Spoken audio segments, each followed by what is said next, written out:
보관하는 과정에 이게 만약에 산패가 된다.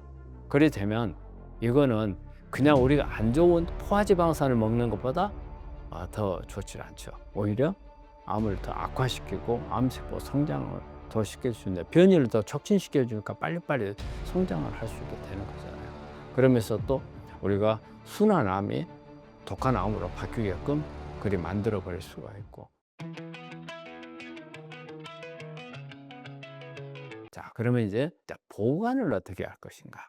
사실 기름 보관하는 것은 매우 중요합니다. 또 우리가 이런 기름들을 한 번에 다 쓰는 게 아니잖아요.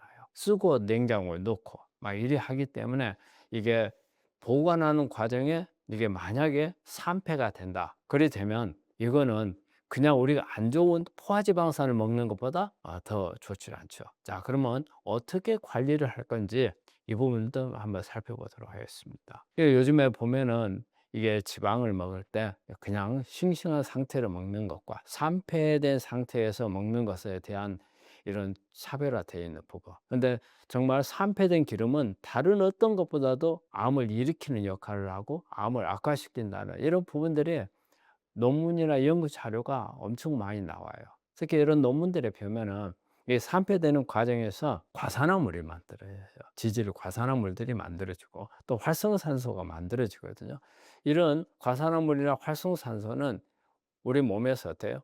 우리 정상세포에 있는 DNA를 어때요? 손상을 줘가지고 돌연변이를 일으키게 한 거죠. 그러니까 정상세포가 암세포로 넘어갈 수 있게끔 만드는 그런 역할도 할 거고, 또 아니면 어때요? 암 환자가 산패된 기름을 계속 먹게 되면 오히려 암을 더 악화시키고 암세포 성장을 더 시킬 수 있는, 변이를 더 촉진시켜 주니까 빨리빨리 성장을 할 수 있게 되는 거잖아요. 그러면서 또 우리가 순한 암이 독한 암으로 바뀌게끔 그리 만들어 버릴 수가 있고, 한마디로 일단은 이런 부분들을 산패된 기름을 먹게 되면 돌연변이 숫자가 많아진다고 생각할 수밖에 없어요. 그래서 절대 잘못 보관한 기름은 안 먹는 게 낫습니다. 아깝지만 버려야 됩니다. 근데 우리가 이제 일반적으로 우리가 들기름이라든지 우리 전통적으로 한 들기름도 사실은 조심해야 됩니다. 우리가 들기름이니까 무조건 좋다 이렇게 생각하시면 안 돼요. 근데 우리가 들기름을 전통적인 방식으로 한 것은 고온에서 볶아요. 고온에서 볶고 그다음에 이제 고온 압작 방식을 하는 거죠. 그런데 우리가 들기름이나 이런 부분들을 우리가 권하는 것은 저온 압작 방식으로 만든 들기름이어야 된다는 거예요. 자, 그럼 뭐 저온 압작 방식으로 해서 들기름 만들면 그건 무조건 다 좋으냐? 근데 그게 아니고요. 이런 기름들은 또 보관하는 데 있어서 어때요? 열이 있는 주변에서 보관하시면 안 돼요. 그렇기 때문에 이제 냉장 보관을 해야 되는 건 또 맞죠. 하지만 또 하나 문제는 뭐냐면요. 열 주변에 두는 거. 근데 보관을 할 때 자주 뚜껑을 열었다 닫았다 열었다 닫았다 해야 하잖아요. 그다음에 또 냉장고에서 끄집어 놓으면은 바로 어떤 빛에 노출이 되거나 공기에 노출이 돼요. 이래 되면 그럴 때마다 산패가 일어나요. 그래서 우리가 그 여러 차례 자주 먹게 되는 이런 기름들은 가능한 한 피하는 게 좋아요. 저는 우리가 들기름 같은 거 우리 환자분들한테 먹을 때 들기름을 우리가 일반적으로 짜서 놓은 들기름보다는 그냥 들깨를 그냥 그 자리에서 갈아 가지고 그날 먹는 것을 많이 오히려 더 권하거든요. 근데 우리가 일반적으로 대부분 사람들은 어때요? 그냥 그렇게 짜 가지고 온 것을 그냥 병에 들어 있는 채로 하루에 필요한 양껏 달아서 쓰고 뚜껑 닫아 가지고 냉장고에 또 넣어 놨다가 또 그다음 날 필요하면 또 꺼내죠. 자, 그러면 그 사이에 산패가 다 일어나요. 그러면서 또 우리가 요리할 때 어때요? 막 가스레인지 막 있는데 그 옆에다가 놓고 쓰잖아요. 상온에다가 그대로 두고. 그러면 산패가 될 가능성이 매우 많기 때문에 일단은 어떤 식으로 보관을 할 건지에 대해서 한번 그것도 한번 정확하게 우리가 한번 파악을 해 봐야 돼요. 그래서 우리가 이런 보관을 하기 위한 몇 가지 이렇게 실천 방안을 한번 이렇게 본다면, 첫 번째는요, 항상 빛을 차단해야 되는 게 중요해요. 빛을. 그래서 짙은 색, 우리가 갈색, 진한 갈색, 아니면은 우리가 청색으로 되어 있는, 빛이 잘 통과하지 못하는 이런 병을 쓰고, 만약에 우리가 하얀 병을 써야 된다 한다면 어때요? 그냥 그 차광을 시켜줘야 돼요. 은박지 같은 것으로 싸는 그런 방법을 이용을 해서 어떻게 해서든지 빛을 우리가 막아줘야 되겠다. 두 번째로 보면은 냉장 보관을 할 때 주의를 해야 됩니다. 그래서 들기름 같은 경우는 상온에서는 아주 빨리 산패가 되거든요. 그렇기 때문에 가능한 한 냉장고에 보관하시는 게 좋아요. 그런데 우리가 참기름이나 올리브유는 냉장고에 넣으면 잘못하면은 굳어버리는 그런 게 있어요. 그리고 또 맛이 변해버릴 수가 있거든요. 그래서 냉장고에 보관하는 것보다는 그냥 우리가 빛이 잘 안 통하는 싱크대 밑에 좀 어두운 곳에다가 이렇게 그리고 좀 서늘한 곳에다가 보관하시는 게 좋은 거라고 생각을 해요. 그다음에 셋째, 이거 참 주의하셔야 돼요. 우리가 대부분의 기름을 사면 병이 커요. 그리고 최소한 뭐 한 달, 몇 달, 6개월 이상 쓰는 용량이거든요. 근데 우리 암 환자분들은요, 특히 이렇게 들기름이나 참기름이나 올리브유는 가능한 한 적은 병에 들어있는 거, 그리고 빨리 사용해서 소모시켜 버릴 수 있는 그런 용기에 쓰는 게 훨씬 좋습니다. 되게 보면은 뭐 1개월 아니면은 늦어도 2개월 안에 소모하라고 되는데, 저는 그보다 빠른 것일수록 좋다고 봐요. 예. 그래서 어떤 경우에는 우리가 사용하고 나서 한 15일 이내에 소모시킬 수 있는 방법, 아니면은 저는 또 우리 환자한테 그걸 권해요. 그날 쓸 것만 할 수 있는 방법. 그렇기 때문에 대개는 아맛이라든지 들기름 이런 경우도 뭐예요? 차라리 기름을 만들지 말고 그 자체 아맛이나 이 들깨를 아예 갈아서 그날 먹고 만약 24시간 지난 것은 버리도록 하는 거. 그 방법이 저는 가장 좋다고 생각을 해요.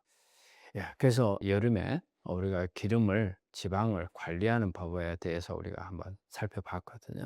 예, 그래서 이 부분들을 다시 한번 이렇게 정리를 하자면, 첫 번째, 착한 기름을 먹어야 된다. 착한 기름이라고 하는 것은 불포화 지방산을 말하고, 우리 주변에서 구할 수 있는 들기름, 아마씨, 뭐 참기름, 그다음에 올리브 같은 이런 부분들이 착한 기름이라고 할 수가 있습니다. 자, 두 번째는 우리가 가열하는 것을 피해야 된다. 이게 가열을 많이 하면 할수록 오히려 트랜스 지방으로 넘어가고, 그다음에 어때요? 여러 가지 발암 물질들이 만들어져요. 그래서 발연점이 낮으면서 우리가 되는 이런 기름들이 좋은데, 단지 열을 절대 가하지 말고 했을 때 좋기 때문에 열을 가하는 문제를 조심해라. 그다음에 세 번째는 빛이라든지 아니면은 공기라든지 이런 부분들을 잘 차단하는 이런 보관하는 방법을 잘 관리를 잘해야 된다. 그리고 가능한 한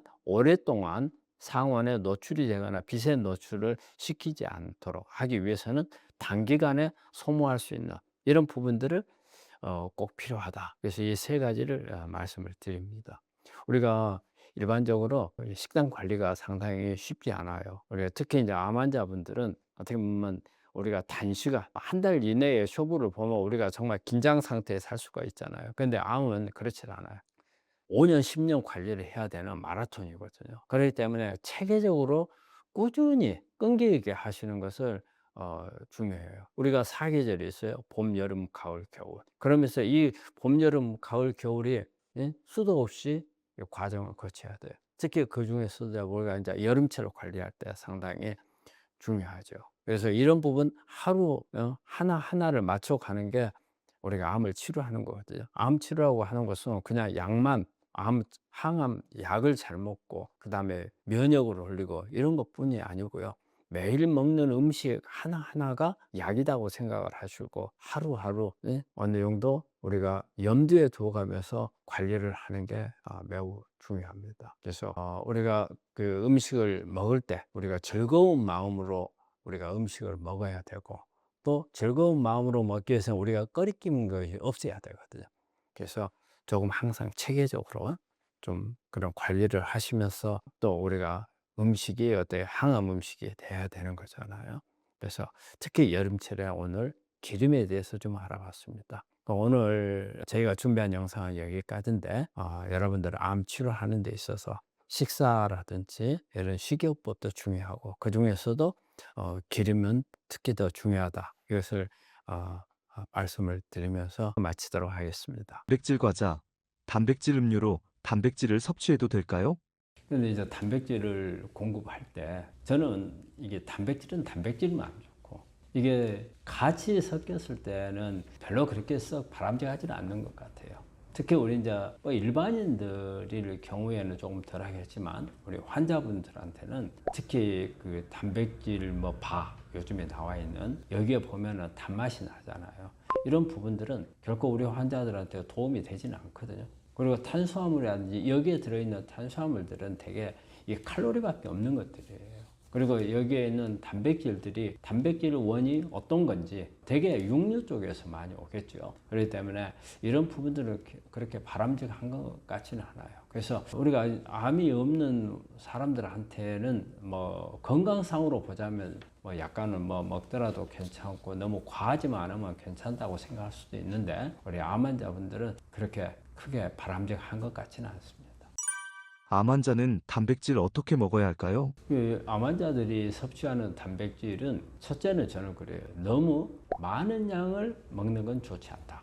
왜냐하면 단백질은 그날 필요한 거 외에는 다 다시 내보내버리거든요. 그럼 괜히 먹어서 몸 안에 들어와 가지고 우리 간이나 신장에서 다시 해독해서 버려야 되거든요.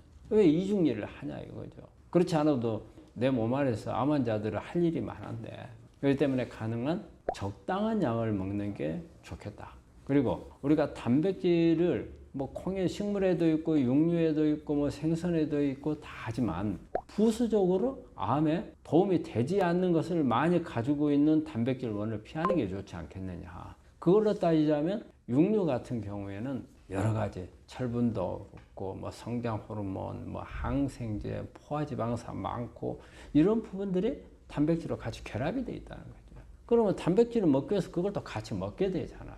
그래서 그런 부분들은 어디에서 단백질을 얻느냐 이 부분에서 보자면 육류보다는 식물성, 콩을 많이 권하고 그 식물성에는 부족한 단백질이 있어요. 그걸 보충하기 위해서는 저는 생선을 권한다는 거죠. 생선도 작은 생선. 이렇게 단백질 원을 어디에서 하느냐. 그 다음에 단백질을 할 때는요, 우리 암 환자분들은 내 몸에 어떤 특히 간이나 신장의 기능을 잘 봐야 됩니다. 우리가 단백질을 먹게 되면 이 단백질들은 어떻게 보면 우리 몸에서 이물질이에요. 그렇기 때문에 내 몸에 들어오면 간에서 다시 다 쪼개요. 분해를 해요. 분해를 해가지고 아미노산으로 쪼개요. 그래서 이 아미노산을 가지고 내 몸에 맞는 단백질을 다시 만드는 겁니다. 우리가 단백질을 먹으면 그걸 그대로 갖다 쓰는 게 아니에요. 다 쪼개요. 근데 간이 안 좋다든지, 그러면 간이 안 좋으면은 이게 단백질을 먹게 되면 내 간 기능이 떨어져 있는데 막 단백질이 몽땅 들어와. 근데 그걸 일을 해야 되니까 힘이 붙이죠. 그렇기 때문에 간에 오히려 더 나빠져 버릴 수가 있고. 그리고 여기서 만들어진 단백질을 다시 소모를 하거나 남는 거나 할 때는 신장을 통해서 또 내보낸단 말이에요. 그러면 신장에서는 이걸 내보내기 위해서 또 일을 또 해야 돼요. 근데 신장 기능이 좋지 않게 되면 잘 빠져나가지를 못해요. 그래서 이렇게 어떤 장기의 기능을 봐서 단백질을 어떻게 먹을 것인가를 결정을 해야 되죠. 그래서 단백질 섭취할 때는 이런 부분들을 다 고려를 해가지고 어느 정도 양, 그 다음에 어떤 데서 우리가 단백질 소스가 되는 것을 어떤 데서 할 것인가 이런 부분들을 결정해야 될 것 같아요. 가공식품이 암 환자들에게는 어떤 영향을 미치게 될까요? 가공식품이 뭐 가공했다 해서 무조건 나쁜 건 아니죠. 근데 어떻게 가공을 했느냐, 이제 이게 문제죠. 사실 가공할 때 우리 몸에 아주 건강을 다 생각해가지고 영양소도 맞추고 나쁜 성분들 다 빼버리고 이렇게 가공한다면 좋겠죠. 근데 요즘에 상업적으로 이게 가공하는 부분, 그 부분을 건강 부분보다는 칼로리, 이걸 먹는 사람들의 입맛의 구미에 맞게 이제 이런 부분들을 중점을 하다 보니까 이게 문제가 되죠. 그러니까 우리가 이제 주변에서 이런 부분을 한번 살펴보면 저는 제 1번으로 캔 종류는 이게 이제 보관을 하기 위해서 캔 안에 육류 캔 보면은 액체가 들어있어요. 그래서 이제 이게 아민 계통이라는 거예요. 근데 이제 이것을 따게 되면 우리가 따면은 퍽 하고 올라오는 연기 같은 게 있어요. 이게 우리 장 안에서 니트로스 아민으로 바뀌는 거죠. 이 니트로스 아민이 바로 발암물질이거든요. 그런 발암물질이 생기기 때문에 이게 이제 그 가공식품의 문제점이 되는 거고, 또 햄이라든지 뭐 소세지라든지 이런 부분들을 보면 그 재료가 되는 육류가 여러 가지 좋지 않은 성분들을 많이 함유를 하고 있죠. 그리고 또 특히 여기에는 되게 포화지방산이 많이 들어있고, 그리고 뭐 철분도 많이 들어있고, 이제 이런 부분들이 좋지 않은 영향을 주고, 또 이걸 그대로 먹는 게 아니고 뭐 구워 먹는다든지, 그러면 이런 데서는 다이옥신 같은 이런 부분들이 나오고, 또 가공을 하는 동안에 가열된 기름을 사용하는 경우에 이리 되면은 그 기름이 가열을 통해서 트랜스 지방으로 바뀌거든요. 그러면 이런 트랜스 지방은 발암물질로 작용을 하거든요. 그리고 또 우리 가공식품에서 보면 수소 첨가물들이 있거든요. 마가린이라든지 버터라든지. 이건 수소 오일에다가 수소를 첨가해서 만들어서 고용화시킨 거거든요. 그러면 이것도 마찬가지로 트랜스 지방이 많이 이제 발생을 하는 거기 때문에 이런 가공식품들이 사실은 보면은 이제 그런 건강상을 유의할 수 있는 부분들을 제거하지 못한 그런 부분이 되기 때문에 가능한 한 우리 환자분들은 피하는 게 답인 거죠. 가공식품을 제한하고 생식을 하면 좋을까요? 열을 가한 이런 음식하고 생식하고 어떤 게 좋느냐. 근데 꼭 그걸 이렇게 구분할 수는 없는 것 같아요. 어떨 때가 생식이 좋고 어떨 때가 익힌 게 좋고 그게 약간씩 차이가 나거든요. 우리가 생식의 장점은 특히 우리가 비타민 계통을 많이 볼 수 있어요. 우리 생식 속에 있는 이런 비타민들은 열을 가하면 파괴돼 버리는 경우가 많거든요. 특히 수용성 비타민들, 비타민 C나 비타민 B는 우리가 열 가하면 파괴가 돼요. 이런 비타민 C나 비타민 B를 먹으려고 한다면 생식으로 먹는 게 좋겠죠. 신선도가 또 좀 있고. 그런데 지용성 비타민은 비타민 A라든지 그다음에 비타민 D, 비타민 E, 비타민 K 이런 지용성 비타민들은 또 익혔을 때 흡수율이 좋아요. 그리고 또 익힌 음식이 좋은 경우는 우리 이제 기관 장기를 볼 때 우리 위라든지 이런 데는 생식, 특히 이제 식물성으로 채소 종류를 가지고 이런 게 거친 음식이 되거든요. 이런 부분들은 위암의 원인이 될 수도 있어요. 그렇기 때문에 위를 위해서는 가능한 한 좀 익힌 게 오히려 좋죠. 장기의 기능에 따라서 생식이 좋을 수도 있고 좋지 않은데 위 같은 경우에는 생식이 조금 더 부담스러울 수가 있죠. 그리고 어떤 소화기관이 안 좋을 경우에는 또 익힌 게 더 나아요. 생식보다는. 익힌 게 어쨌든 좀 더 부드러워지고 소화력이 더 좋아지기 때문에. 근데 우리가 이제 일반적으로 이렇게 개념을 할 때 야채 종류라든지 이런 부분들은 생식으로 먹는 게 좋다. 이렇게 이제 볼 수는 있죠. 그 개념은 일단은 비타민이나 이런 미네랄이나 이런 부분들을 우리가 훨씬 더 섭취하기가 좋다는 이제 그런 의미 때문에 아마 그럴 겁니다. 혈당이 암에는 어떤 영향을 미칠까요? 우리 암세포는 포도당을 주 에너지원으로 쓰는 거거든요. 포도당 갖다가 이제 먹고 사는 거잖아요. 그러면 포도당 어디서 가져가요? 우리 혈액에 있는 포도당을 가져가는 거잖아요. 그러니까 혈액에 포도당이 많으면 그만큼 암세포는 먹을 수 있는 밥이 많아지는 거죠. 그래서 가능한 한 우리가 혈당을 낮추라 하는 부분들이고, 또 단순하게 암세포가 가져가는 포도당만이 많아서가 문제가 아니고요. 혈중 농도가 혈당 수치가 높아지게 되면 우리 몸에서는 이 혈당을 떨치기 위해서 뭐가 나와요? 인슐린이 나와요. 그러면 이 인슐린은 우리가 적당히 나왔을 때 우리가 포도당을 세포 안에 넣어주는 기능을 해서 아주 좋은 작용을 하죠. 하지만 인슐린 양이 많아지게 되면 인슐린은 암을 성장시킬 수 있는 기능을 가지고 있어요. 인슐린 저항이라고 우리 말을 하잖아요. 혈당 수치가 높아졌는데 잘 떨어지질 않아요. 그렇지만 아직까지는 뭐 당뇨까지는 안 간다 하던 경우에도 당연히 당뇨 가면은 인슐린 저항이 심해지죠. 우리가 보통 약간의 당이 올라가는 게 내당증이라고 하거든요. 당뇨의 전 단계. 이런 경우에도 우리가 그 인슐린 저항이 생기거든요. 그럼 인슐린 저항은 평소 때 넣어준 인슐린 가지고 혈액에 있는 당을 세포 안으로 다 못 넣어준단 말이에요. 결과적으로 우리 몸에서는 인슐린이 부족하다고 생각을 해요. 그래서 막 인슐린을 내놓는 거예요. 이게 인슐린 저항이에요. 그럼 인슐린 농도가 높아졌어요. 그러면 이 인슐린이 IGF라는 성분으로 바뀌어요. 인슐린 유사 성장 요소 이렇게 바뀌거든요. 이게 바뀌게 되면 이게 암을 악화시키는 그런 역할을 해요. 그리고 암을 또 악성으로 바꿔줘요. 줄기세포로 유도하기도 해요. 그래서 혈당이 높아지면 그런 부분이 있고요. 혈당이 높아지면 우리가 그 중성지방 수치도 같이 높아져요. 혈액에 당이 많으니까 남으면 이걸 중성지방으로 바꿔요. 그 중성지방에서 우리 몸에다 저장을 해요. 그러면 우리가 지방세포가 많아지잖아요. 이 지방세포가 많아지게 되면 또 이게 암을 악화시킬 수 있는 요인으로 작용을 해요. 혈당이 높은 거는 잘 조절을 잘 해야 돼요. 그래서 말이 그래요. 당뇨가 있는 사람들이 당뇨가 없는 사람들에 비해서 암 발생률이 한 30% 정도 더 높다고 되어 있어요. 그래서 우리 암 환자분들은 가능한 한 혈당을 낮추는 방법을 찾아야 돼요. 그러려면 어때요? 혈당을 낮추려면 과식을 해서는 안 되죠. 단순당을 많이 먹어서도 안 되는 거고. 그리고 우리가 그러면 지방을 많이 먹으면은 당분이 아니지 않느냐 이러잖아요. 그런데 지방은 또 마찬가지로 암세포가 에너지를 쓸 수 있어요. 그렇기 때문에 뭐든지 과식은 좋지 않아요. 혈당을 높일 수 있습니다. 그래서 혈당은 어떻게 해서든지 낮춰줘야 돼요. 그래서 여러 항암을 한다든지 이런 우리가 비타민 C 요법을 한다든지 이럴 때도 혈당이 높으면 효과가 잘 안 나요.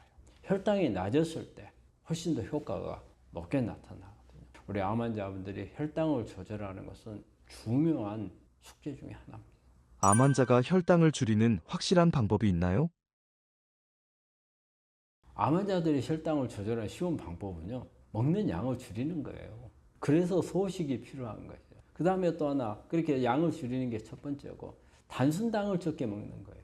단순당, 포도당, 이게 쌀밥, 그 다음에 밀가루, 그 다음에 설탕, 우리 몸에 들어가면 단순당으로 다 바뀌잖아요. 그런 부분들을 조심해야 되고, 그래서 먹는 게 이제 우리가 복합당을 먹으라는 거죠. 복합당이라는 것은 이 안에 단순당도 있지만 이것을 바로 태워서 미토콘드리아에서 에너지화할 수 있는 것.